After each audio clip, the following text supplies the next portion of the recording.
The storm gathers. Its shadow envelops mankind. It is the eve of cataclysm. History is being written. In this film, the historic hours of Britain's entry into war are recaptured for you by camera.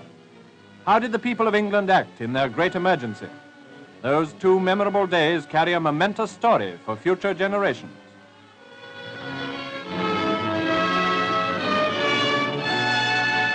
The crisis has been blowing up for a fortnight. At the Mother of Parliaments, the heart of democracy, members have been in session during their normal holiday. In Downing Street, where the Prime Minister resides, first the Polish ambassador, then the German Chargé d'Affaires are visitors. Opposition leaders as well as cabinet members are called into conference. Though the situation is acute, war is not absolutely inevitable, we are told. But how it is to be avoided, no one can imagine, and the preparations for civil defense go on resignedly. Such scenes as these are familiar to every country in Europe. It's a tragic thought that the menace of the air should instill the fear of death and destruction into the peoples of all nationalities, whether destined to be friend or neutral. However, Britain is prepared. Enormous strides have been made in the year since the September crisis of 1938. The personnel of the defense forces have increased rapidly in the face of danger. The balloon barrage and the anti-aircraft units inspire that confidence which comes from knowledge of one's own strength.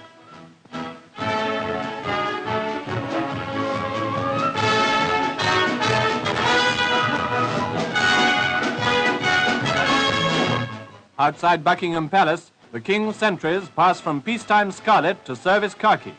The relieving guard wears steel helmets, which henceforth will replace the magnificent bearskins.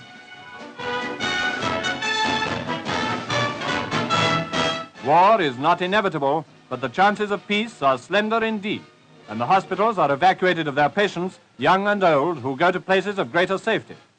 How pathetic that these innocent human beings, in the midst of their suffering, should have to endure the threat of misery to come. Evacuation looked like being a big ordeal, yet so skillfully had the schemes been planned, and so willing was the help forthcoming, that the immense emptying of Britain's cities was carried out with almost the air of routine.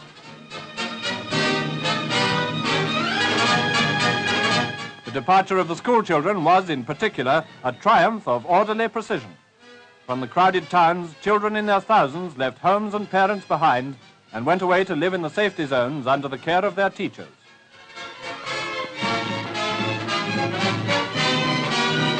And here, another consoling thought, most of the youngsters went away cheerfully enough.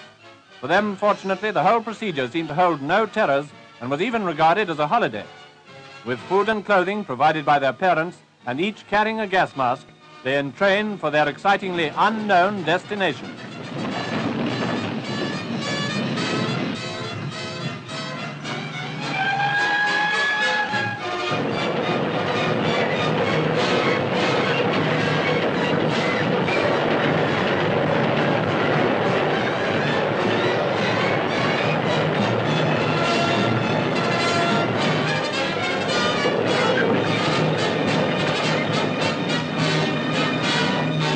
How long will they be away?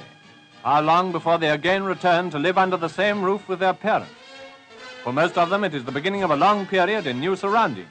The routine of their young lives has been shattered by the high politics of nations, by events such as those of which they read in their history books, but hardly yet connect with themselves.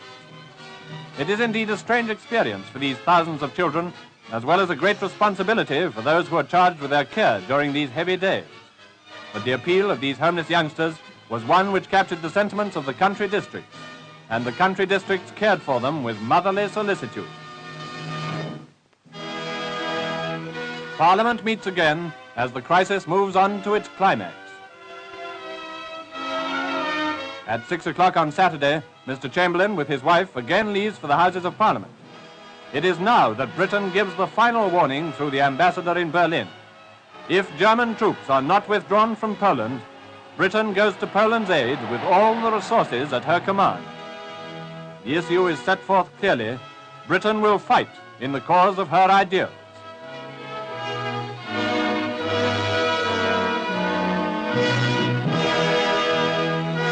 Tradition is set aside when the King goes to Downing Street for conference with Mr. Chamberlain. a graceful thought to save the anxious and hard-worked Premier a journey.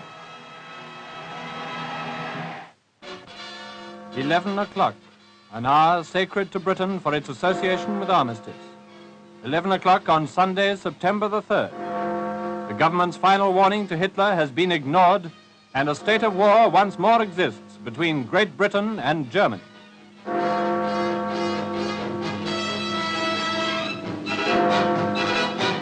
Arriving at Westminster to hear the ominous decision, statesmen set a good example, thereafter universally followed by carrying their gas masks. Following the declaration of war, the cabinet has been reformed. Mr. Anthony Eden is now Secretary for the Dominions with special access to the War Cabinet. Mr. Churchill, as in 1914, is First Lord of the Admiralty.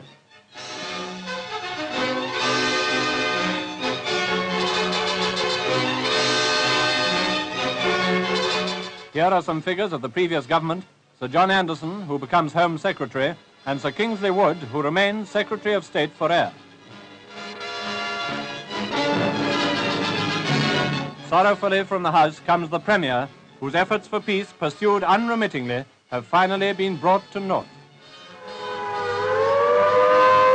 Only 25 minutes after war has been declared comes the first air raid warning.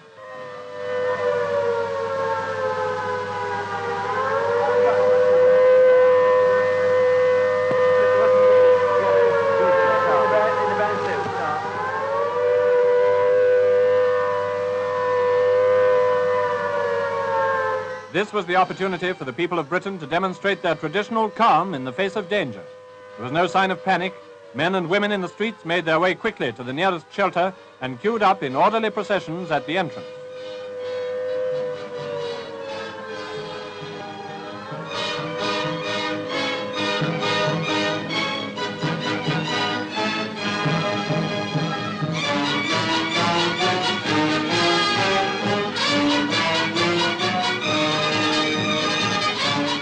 The all clear.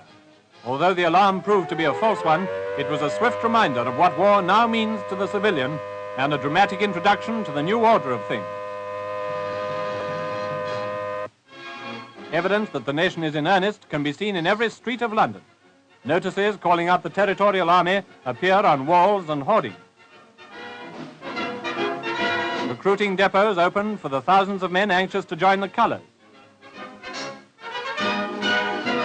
London's taxis are pressed into the service of the fire brigade.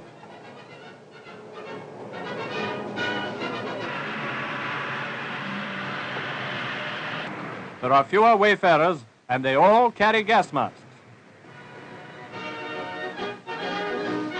Mattresses are installed in government offices where civil servants overwhelmed with war work may rest. Meanwhile, here's the last picture of Herr Kott, the German chargé d'affaires, as he leaves the embassy and drives away en route for Berlin.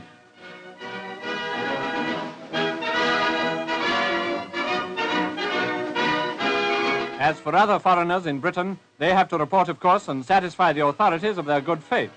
War always involves inconveniences for neutrals who are not concerned, but Britain endeavors to extend just and courteous consideration to all the aliens within her gates, including, as they do, many refugees from countries which have been overrun. But despite the changes and interruptions of normal life, the business of the country must go on, and the rush hours show very little diminution of traveling. For many of these people, it's a case of going to the office now and performing air raid precaution duty later in the day. The common tasks of everyday work are not the least important aspect of the war, which from now on will absorb the whole thoughts of the nation as it musters its manhood in arms.